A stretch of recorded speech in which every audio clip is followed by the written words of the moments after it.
വിവാഹം സ്ത്രീയെയും പുരുഷനെയും തമ്മിൽ സമൂഹമധ്യേ സംയോജിപ്പിക്കുന്ന പരിശുദ്ധവും പരിപാവനവുമായ ചടങ്ങാണ്.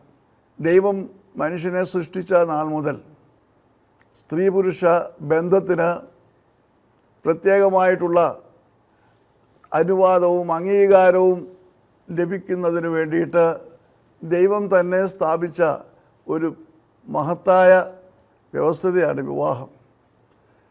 കാലം മുൻപോട്ട് പോയപ്പോൾ മനുഷ്യർ പരസ്പരം വിവാഹോലോചന നടത്തി. അങ്ങനെ വിവാഹങ്ങൾ നടത്തുന്ന സമ്പ്രദായങ്ങളൊക്കെയും നമുക്ക് എല്ലാ മതങ്ങളിലും കാണുവാനായിട്ട് കഴിയും. കാലം പുരോഗമിച്ചു കഴിഞ്ഞപ്പോൾ ഈ വിവാഹ ആലോചന എന്ന് പറയുന്നത് മാതാപിതാക്കന്മാർ നടത്തുന്ന കാര്യമാണ്.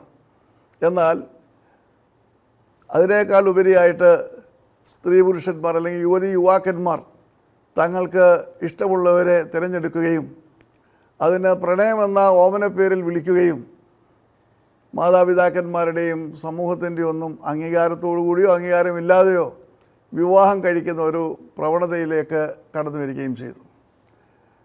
ഞാൻ പലപ്പോഴും പറയാൻ ഉദ്ദേശിക്കുന്ന കാര്യം, പ്രണയം മധുരമാണ്, പ്രേമം പരിശുദ്ധമാണ്. പക്ഷേ ആധുനിക തലമുറയിലെ പ്രേമവും പ്രണയവും എന്നൊക്കെ പറയുമ്പോൾ അവയിൽ പലപ്പോഴും താൽക്കാലിക വികാരമൂർച്ച മാത്രമാണ് കാണുന്നത്. പ്രണയ നൈരാശ്യത്തിൽ അല്ലെങ്കിൽ പ്രേമിച്ച് വിവാഹം കഴിച്ച അനേക സഹോദരങ്ങൾ ശിഥിലമായ കുടുംബ ബന്ധങ്ങളുമായിട്ട് അത് ബലഹീന എന്നെ സമീപിക്കാറുണ്ട്.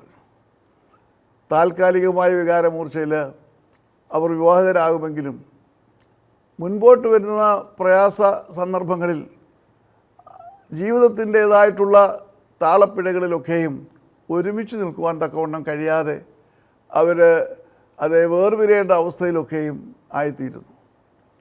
വിവാഹമെന്ന് പറയുന്നത് പരിപാവനവും പരിശുദ്ധവുമായ കാര്യമാണ്.